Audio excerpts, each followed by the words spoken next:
Maximilianus Maria Kolbe, OFM Konventual. Imam, biarawan, wartawan, penulis, narapidana, martir, dan santo. Siapakah dia? Maximilianus terlahir dengan nama Raymond Kolbe tanggal 7 Januari 1894 di Polandia. Bersama kakaknya, mereka menjadi biarawan OFM Konventual pada usia 16 tahun dan ditabiskan pada usia 24 tahun. Maximilianus mewartakan kabar gembira dengan semangat Maria. Ia melawan keganasan Nazi sampai-sampai ia ditawan dan dibunuh pada 14 Agustus 1941, menggantikan seorang narapidana yang seharusnya dihukum mati. Tahun 1982 ia diangkat menjadi orang kudus. Mari mengenal, mengagumi, dan meneladani serta mohon doa Santo Maximilianus Kolbe. Ada 10 hal yang patut Anda ketahui tentang Santo yang khusus ini. Pertama, penampakan Maria. Suatu malam, kepada si kecil Raymond, Bunda Maria menampakkan diri dengan 2 mahkota, putih dan merah. Dan Maria bertanya, "Yang manakah yang kau pilih?" Si kecil sadar, mahkota putih adalah kesucian, mahkota merah adalah kemartiran. "Saya memilih keduanya," jawabnya mantap, dan Maria tersenyum. Selanjutnya, ia hidup sebagai anak remaja pada umumnya, namun semangat kesucian dan pengorbanan diri sudah nampak. Kedua, sang calon tentara Polandia menjadi tentara Maria. Sang remaja yang tumbuh di masa perang ingin menjadi tentara untuk membela Polandia. Ia mulai melatih diri dengan segala disiplin militer, cita-cita imamat sirna sesaat. Kemudian di usia 16 tahun ia berbalik arah, memutuskan menjadi biarawan, dan ia memilih nama Maximilianus Maria. Semangat militernya tetap ada, namun secara rohani. Ia menjadi pencinta Maria tanpa noda. Setahun sebelum ditabiskan imam, ia telah membentuk pasukan Maria Immaculata yang bertujuan menobatkan orang-orang berdosa. Ketiga, dari Polandia ke pentas dunia. Di awal usia 30-an, ia mendirikan sebuah rumah untuk usaha-usaha evangelisasi. Dan dalam waktu singkat, ia memiliki hampir 1.000 pengikut. Ia sendiri berangkat sampai ke Jepang bersama pengikut-pengikutnya untuk evangelisasi. Di Nagasaki dan juga di India, ia mempunyai sebuah biara. Keempat, pewartaan modern lewat media. Maximilianus menggunakan alat media untuk pewartaan, surat kabar dan percetakan. Ia seorang imam, biarawan, tapi serentak wartawan, penulis, pemimpin majalah, dan editor. Ia menggunakan radio untuk pewartaan, bahkan merencanakan membuka stasiun televisi. Media dipakainya untuk membela dan mengkampanyekan yang benar, serentak juga dengan berani menyerang yang salah.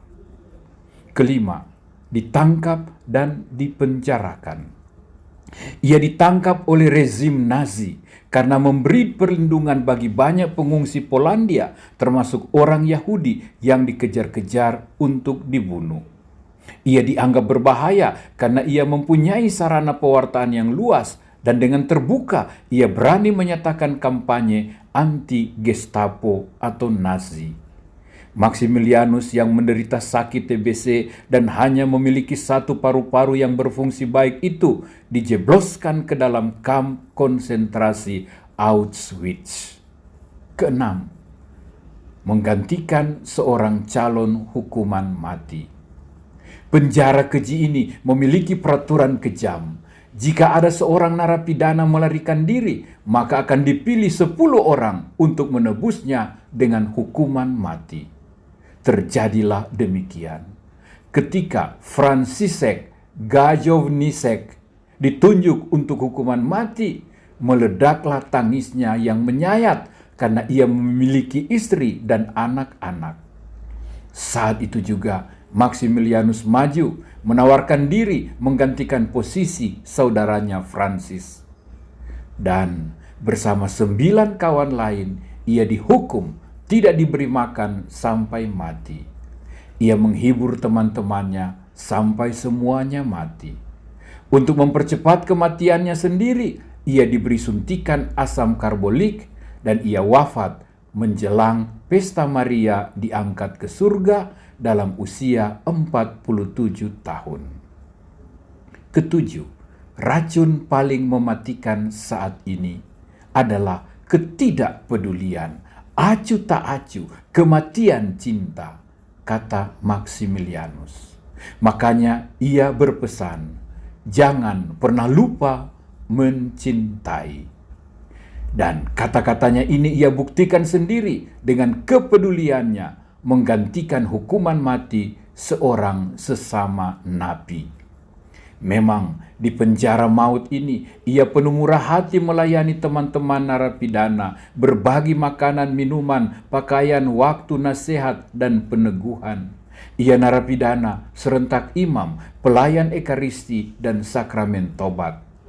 Kamp konsentrasi bukan neraka, tetapi gereja, rumah kasih, dan altarnya.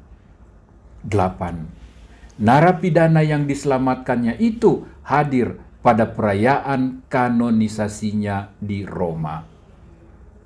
Ketika Maximilianus diangkat menjadi santo atau orang kudus oleh Paus Yohanes Paulus II, sang narapidana yang ia selamatkan hidupnya hadir. Dialah Franciszek Gajowniczek. Ia hanya bisa berujar, Maximilianus bukan hanya orang kudus sesudah dikanonisasi, sebab sebelumnya dia juga sudah kudus. 9. Patungnya ditemukan di Westminster Abbey, London. Di gereja bergaya gotik di London ini, tempat raja-raja dan ratu Inggris dinobatkan dan dimakamkan, terdapat 10 patung dari para martir kemanusiaan abad 20 seperti Martin Luther King, Uskup Oscar Romero, Dietrich Bonhoeffer, dan salah satunya adalah Maximilianus Kolbe. Ke-10. Hidup Maximilianus adalah sebuah ikon yang hidup dari Yesus sendiri.